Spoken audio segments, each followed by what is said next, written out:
here. I thought I would put a recorded presentation together for you, since in these very surreal times we can't be together in the same room. So this is about minimum EPC regulations. A little bit about me. I'm a qualified energy assessor, chartered surveyor, and over my career I've developed a unique set of skills. But unlike Brian Mills' character in the film Taken, my skills are here to help you not to be a nightmare. So I'm going to share my screen with you and turn my camera off so you have a better view of the presentation. So developing and investing in property has over the past few years become more difficult. The speed of change and has been quite phenomenal, especially with the introduction of new regulations and amendments to some existing legislation. Attitudes of occupiers, financiers have changed, and so developers and landlords must take up the challenge that face them if they want to attract and retain good quality tenants. So I have two aims for today. One, that you will have more knowledge than you did at the start, and that you gain clarity on what you need to do to overcome these challenges with your investment portfolio. So let's talk about MEES. I'll take you around the clock face and cover aspects of the legislation, your options, a brief look at some of the case studies that we have been involved in, and finish with some points to ponder. So do grab a pen and a paper and write stuff down, as you will have the opportunity to raise questions at the end.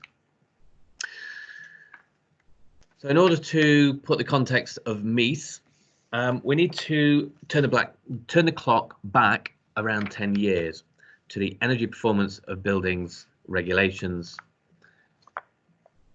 Now this set of regulation was introduced by the European Commission and converted into UK law, and the purpose was to reduce the energy consumption of buildings. Now these directives have since been revised and improved to promote the use of smart technology and streamline the existing rules. We should be familiar with energy performance certificates, display energy certificates, and the air conditioning inspection and reports. These assessments and certifications have done very little to reduce CO2 emissions or reduce energy, and merely captured information to which no one really paid much attention. There was no obligation to implement any of the recommendations. In the case of EPCs, this was seen by the market as an unnecessary cost with no tangible benefit. Remember, this legislation was introduced during the recession in 2008, and so no surprise that it was not well received. However, an industry of energy assessors was quickly established, and one that was based on low cost and quick turnaround. Quality was not a high priority, as it was merely considered a piece of paper to enable a transaction. Fast forward about 5 years, and the Energy Act 2011 came into being. This act provided a step change in the provision of energy efficiency measures to homes and businesses. It placed a duty on the Secretary of State to bring into force regulations to improve energy efficiency of buildings in the private rented sector. In Scotland, ministers chose to use Section 63 of the Climate Change Act to bring about improvements on energy efficiency. In 2020, they are consulting on introducing minimum EPC standards, similar to what we have in England, which I'm going to explain in a little bit more detail. So this act, the Energy Act 2011, the key provisions related to the Green Deal that we saw in around about 2013, energy company obligation, and the private rented sector. So improving energy performance of a building should reduce demand for energy and in turn improve energy security, comfort, quality of the enduring climate, and the desirability, hence value of the property, should also be improved. But be careful not to rely on this as a given, as it is a little bit more complex than that. So the UK carbon emissions have reduced by around 40% since 1990 levels. The main driver for this reduction being from decarbonising the national grid. Had these underlying factors not existed, the data suggests that emissions would have doubled. There does still remain a considerable opportunity as well as challenges to reduce the carbon emissions from the built environment, especially if we are to meet the government trajectory for zero carbon by 2050. There are undoubtedly barriers on both sides, the demand side with immateriality of energy costs and the supply side with compliance with building regulations, landlord and tenant law and the like.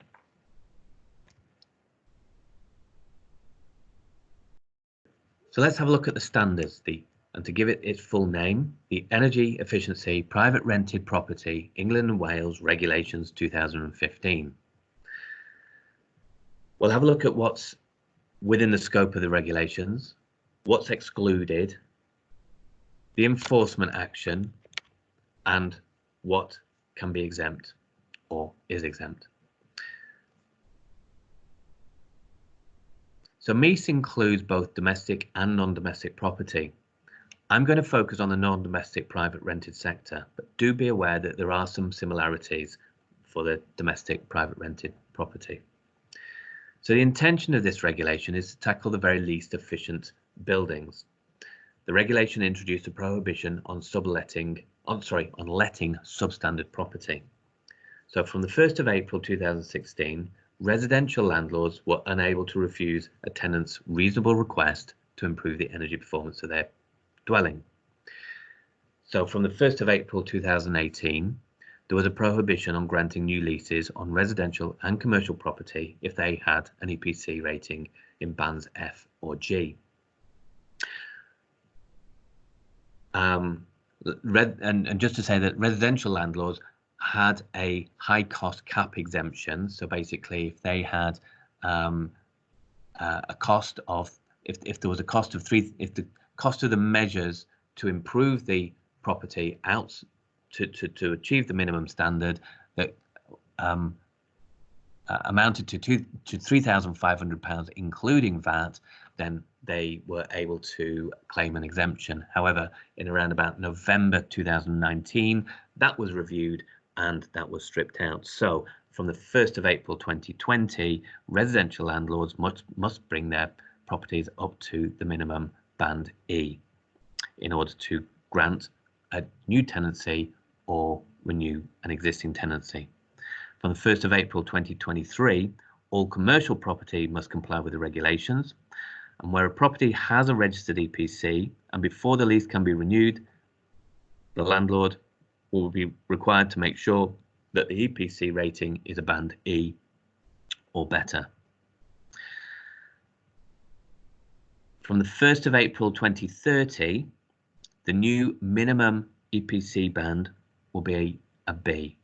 This is subject to confirmation because its consultation has recently closed and we are waiting for the government to review the submissions and report on that.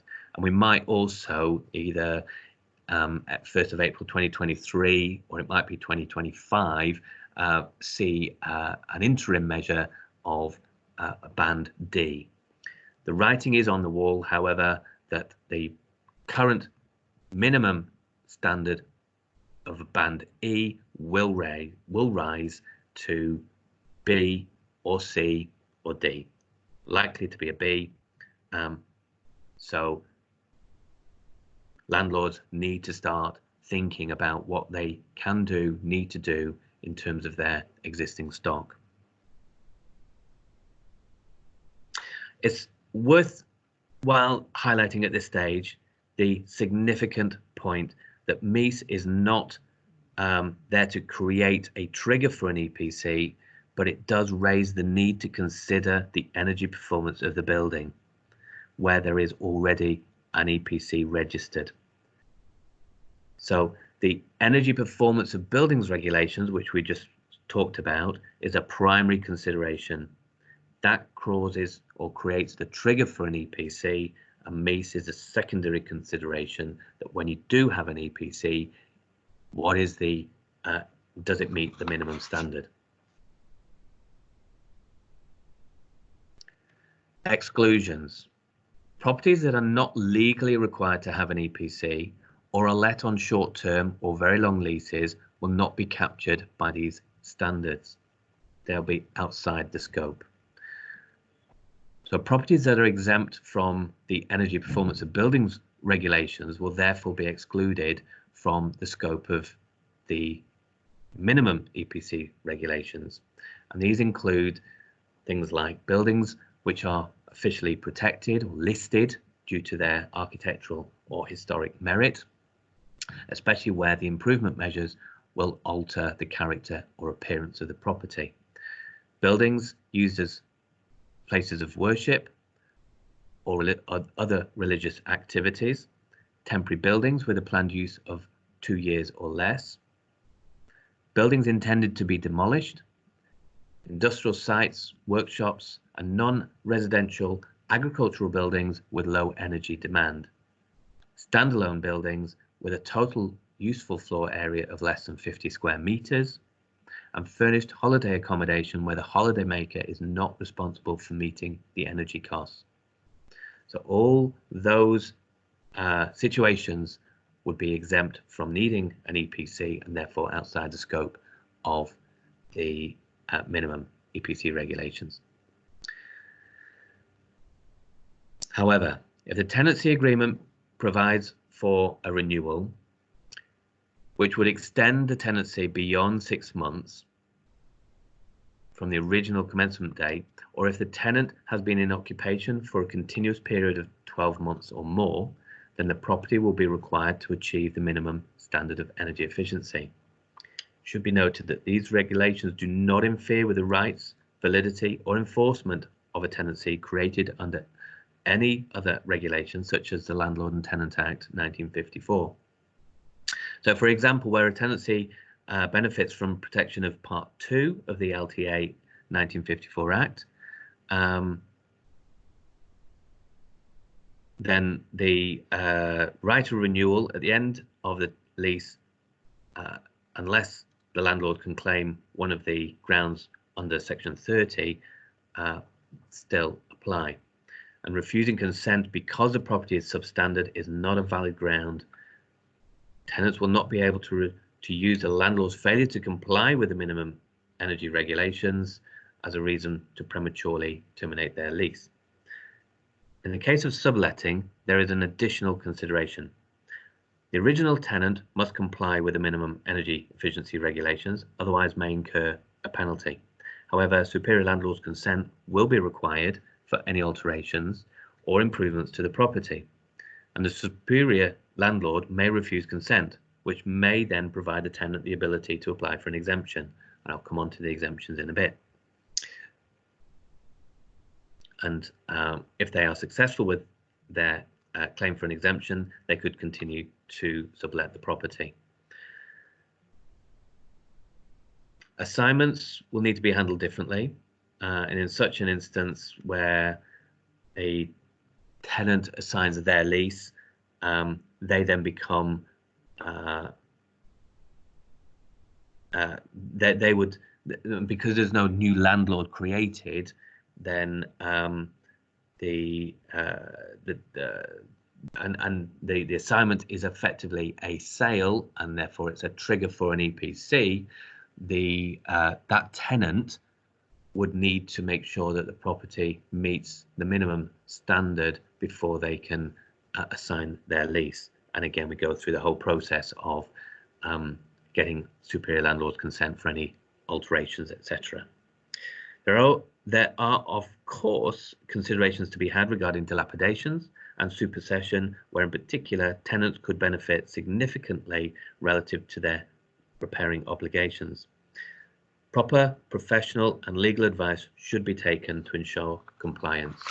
It's not for me in this session to explain all the dilapidation and supersession criteria.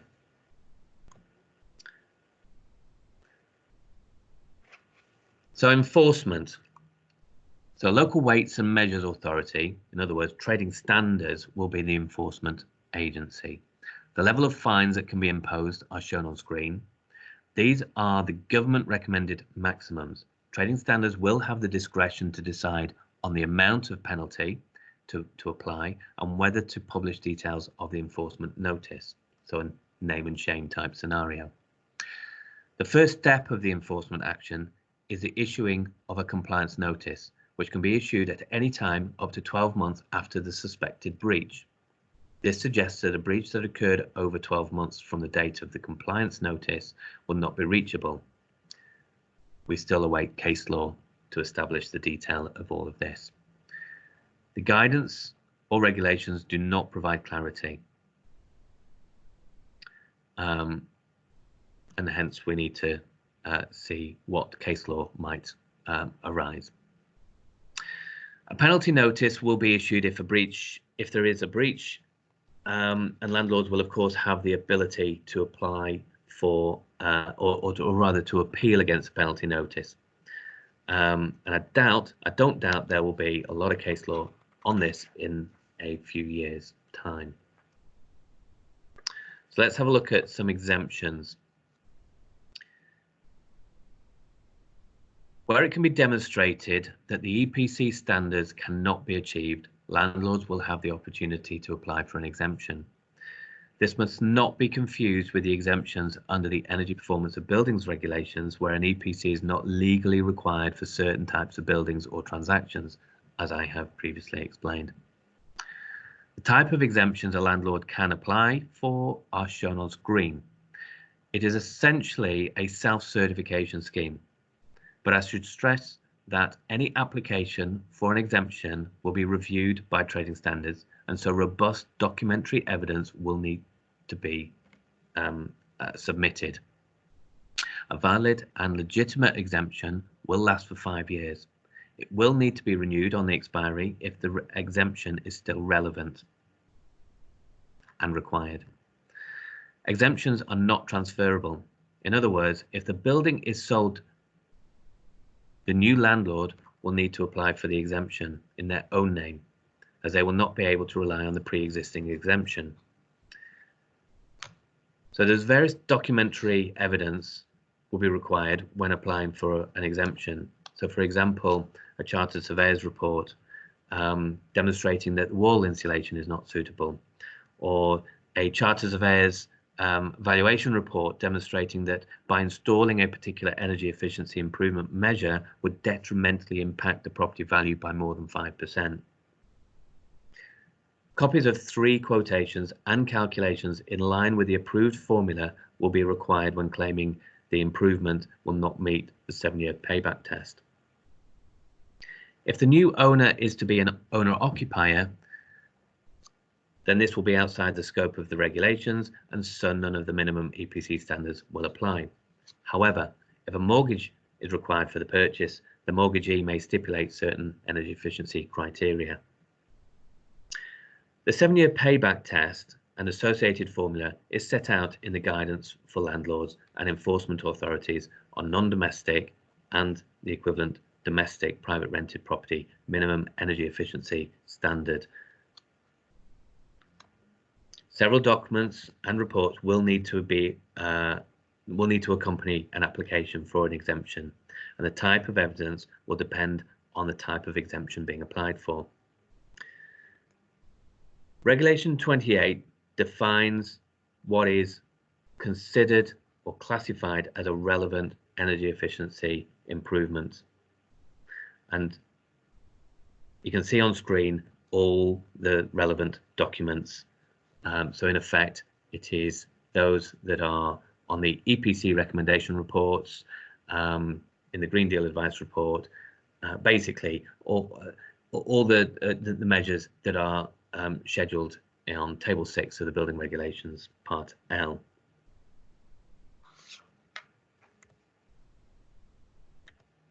So what are your options as a landlord? Do nothing. Obviously, if the EPC is outside the scope of the regulations, there's nothing to do. If the EPC is already above the minimum standard, again, nothing to do. And I would suggest that if your EPC is at the minimum standard now, you need to consider what steps you should take to future-proof for the next minimum, for the next rise in the or the new minimum EPC standard. Because failure to comply with the regulations will incur a financial penalty, and undoubtedly there will be other issues that will come to bear. So another option is actually carry out improvements, and improving the energy efficiency will undoubtedly provide benefits, and given the landscape of regulations, rising costs of energy and more discerning tenants, it will be difficult to ignore this. And once you've explored all of those avenues, you perhaps may need to apply for an exemption to continue to sublet the property, or to continue to let the property as being substandard. The exemption must be recorded on the PRS exemptions register, and the application process, as I mentioned, is self-certification system, but there will be checks made by the enforcement agency to ensure exemptions are valid. Let's have a look at some case studies, but before we do that, just to sort of highlight that there are two regulations that we are dealing with: the Energy Performance of Buildings Regulations 2007 and the Energy Efficiency Private Rented Property England and Wales Regulations 2015. So the first one being the one that creates a legal requirement for an EPC, and the second, the minimum EPC standards, basically to consider what the EPC rating is. There is a lot of subjectivity, but energy assessors do work under a code of ethics. They are audited and have a set of conventions that aims to provide guidance and consistency. The process is simple. First, establish the legal requirement for an EPC, then check whether it meets the minimum standard before carrying out any work or granting a lease or lease renewal. So this case study highlights the difficulties with centralized HVAC plant and considerations landlords should take at lease expiry, particularly with dilapidations. This in particular is a small ground floor retail unit formerly used as a cash exchange kiosk, where the counter and screen were left in situ. There was a centralized space heating and ventilation system, although access was restricted at the time of the survey. So we had to use a default value for the efficiencies. Assessed on the day of our survey, with the outgoing tenant fit out resulted in a substandard EPC. The landlord would have had to improve the EPC rating before granting a new lease. Had the unit been stripped out with the local extract unit removed, then the EPC rating would have met the minimum standard and allowed the grant of a new lease. Details of the space heating and ventilation system from the plant room could have also improved the EPC ratings further. This case study highlights the importance of considering the energy performance before carrying out any work. This case involved a refurbishment of an existing industrial unit that was built circa 1970. The landlord had already started stripping out the unit to remove the asbestos and planned to replace all the lighting to LED and renew the space heating in the warehouse and office areas. The space heating in the warehouse was an oil-fired forced flue convection heater, and there was an oil-fired low-pressure hot water boiler serving the radiators to the offices. Had landlord progressed to completion with their original plans of renewing the space heating with a similar type of system, then they would have been left with a building that they could not legally let, as EPC would have been not dissimilar to that was already registered, i.e. a G. We ran several simulations, but essentially by removing the oil heating from the building, leaving the warehouse as an unheated space, and the offices with electric panel convector heaters, resulted in an EPC Band C. Not only did this provide a substantial cost saving for the landlord, it meant that the risk of non-compliance with MEES in the immediate and the foreseeable future had been removed.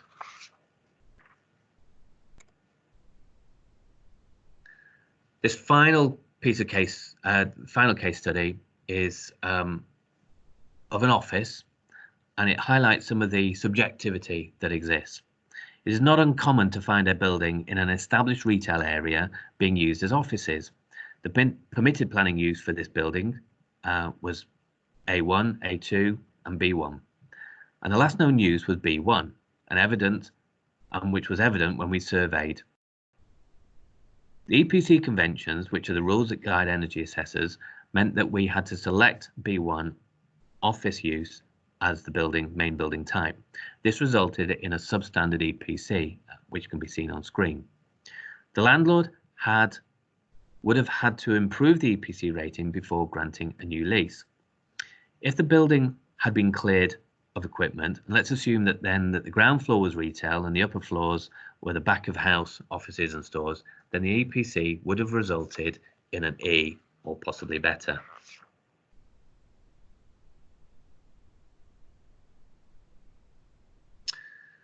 So, given what I have said about the regulations and your understanding of your own portfolio, I think it's quite clear to see that there is a strategy that needs to be considered. The old or the status quo and the silo thinking can no longer apply. The profile of and the importance of energy efficiency has risen over the past 10 years and will continue to do so. The introduction of MEES is the most significant, as non-compliance carries some hefty financial penalties. It is still early days in terms of whether this regulation will be enforced through the intended channels, but what is clear is that mortgagees are in the driving seat. Discerning tenants and investors are also taking note of EPC ratings. There's definitely been a paradigm shift, and this will continue. So I hope that I have been able to give you some clarity of the regulations, highlight some of the considerations that you can take forward and apply to your portfolio. I'm going to leave you with the following points to ponder.